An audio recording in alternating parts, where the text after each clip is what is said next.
kanya. Abantu bakore subscribe kuri Ndanda TV. Murakoze cyane. Alexi, turi kumwe nawe hano mu gitaramo cya Mbonyi nk'umuntu.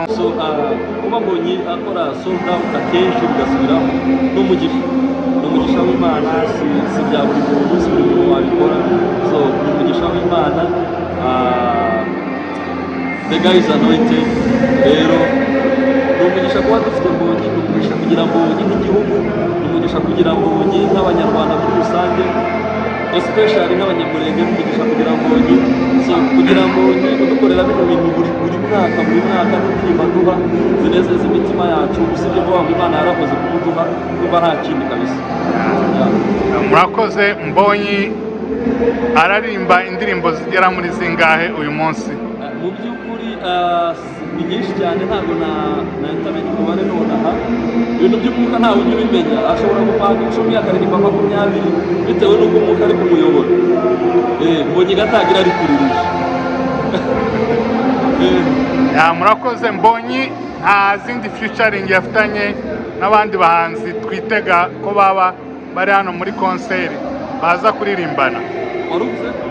Mbonyi hari izindi korabo afitanye n'abandi bahanzi twabitega muri iyi konseri cyangwa? Mbonyi yakoranye hari abantu yahaye platform, niba niko nabivuga. Hari timu yitwa Narada, mwayibonye, na traditionnel Ndinzi. Narada nako iraririmba Indinzi na traditionnel. Urumva already n'abantu bakoranye na Mbonyi, which is good. Uhabwa agatuti nk'aka ngaka mu Kinyamurenge ni amahirwe, ntabwo ari buri muntu waguha agatuti. Urabizi ko agatuti kahenze, agatuti karabuze. Mbonyi niwe muntu wenyine usigaye ugitanga agatuti. Nko mu basitari b'abanyamurenge, Mbonyi ari ku mwanya wa mbere uhagarariye abandi bose. Niki twabwira abandi bashobora kurebera kuri Mbonyi? Niki bakora kugira nabo bagere kuri iyi level? Murakoze. Abasitari bene wacu nta kindi kintu twababwira. Bene wacu bavuga ni just no star. Bene wacu uvuga ni mu bwoko bwazo, usibye kwigira kuri Mbonyi. Buriya ni amahirwe kugira umuntu wakubanjirije. Iyo ikintu ugiye kugitangira nta wundi wagikoze birakugora, urwana n'urugamba rwo kwishakira inzira, ugakora mistake nta muntu wazi gukosora. Ariko iyo ufite undi muntu wakubanjirije, kabone n'ubwo mutakicarana ngo akubwire, byonyine kwigira ku rugendo rwiwe bikurinda kuba wakora ama mistake menshi muri iyo kariya, cyangwa se muri icyo kintu urimo hari umuntu wakikubanjirije.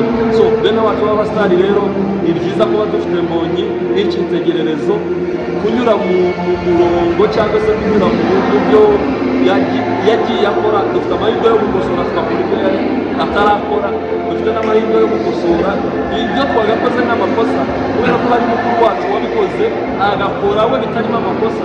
Biratworoheye kudakora amakosa kubera ko dufite already umuntu uciye mu nzira nziza waduhanuriye. So ni amahirwe rero kugira twitegeye Mbonyi mu Minembwe. Ntabwo wenda ni muri timu imenye ibintu Mbonyi agiye gukora imbere, gusa ngiye ni muri timu, hari ibyo nshinzwe muri timu, n'inshingano mba nahawe. Mbonyi ngiye ni boss wanjye, akaba n'umuvandimwe. So why not? Nubwo warabibonye mu kinyamakuru kwa Irene yarabivuze, naje mu Minembwe nzoba ndi kumwe nawe, naje nzokora indirimbo yaje ya mbere. Murakoze Alex. Nawe wateganya gukora indirimbo? Tubona umudamu wawe ari muri timu iririmbira Mbonyi, nawe ukaba uri muri timu ifasha Mbonyi. Ese nta kuntu mwaducishirizamo akaririmbo namwe? Ujye umenya umugambi w'Imana ufashe Mbonyi mu myaka 30 ishize, ntabwo yari azi ko yaba ari kuririmba. Umugambi w'Imana nta muntu uzumenya. Dushobora kutaririmba twebwe, ariko ufite umukobwa asigaye arira nkumva afite kinziza, yari kurira njye mpita mbitekereza mu buryo bw'umuziki. Rero afite kinziza, ntawamenya iby'Imana. Ariko for now turi kuri apeti z'ishobora abantu bagenda bakora subscribe, tubafitiye ibintu byinshi. Murakoze Alex kuduha aka kanya. Abantu bakore subscribe kuri Ndanda TV. Murakoze cyane.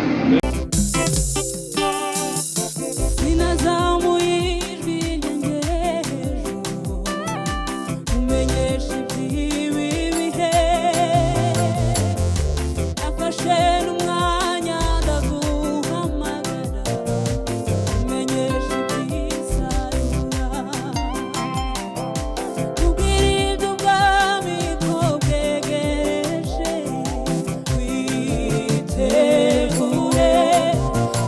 umese ibishura byawe. Imvura iracagwa muri ya mihana, izuba riracarasa, ariko ibihe imbaraga z'umutima. Sinazamuye ijwi ryanjye hejuru, menyesha iby'ibi bihe. Nafashe n'umwanya ndaguhamagara, umenyesha iby'isarura.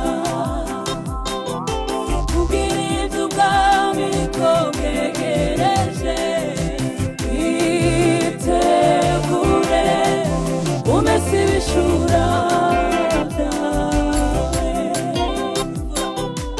Imvura iracagwa muri ya mihana, izuba riracarasa,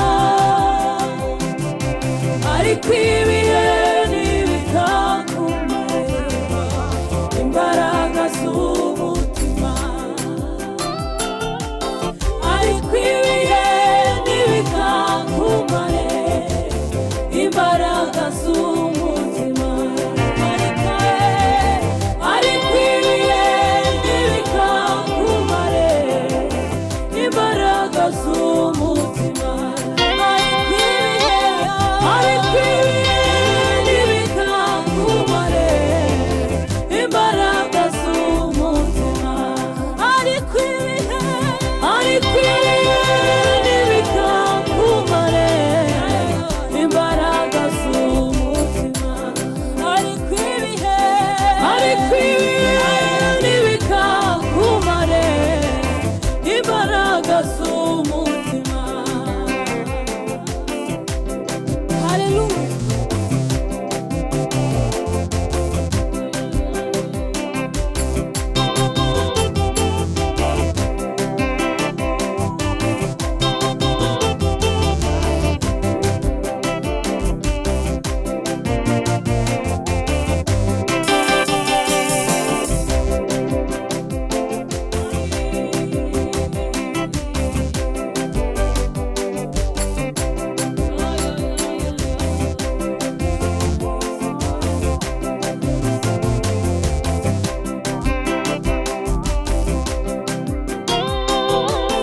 Nzandiko zo kuguhugura, wari bagiura zita, ariko kubw'urukundo nge nkigukunda we, wandikira urwa kabiri. Ubwira iby'ubwami ko bwegereje, yitegure umese ibishura we byawe. Ubwira iby'ubwami ko bwegereje, witegure we umese ibishura byawe. Za nzandiko zo kuguhugura, wari bagiura zita,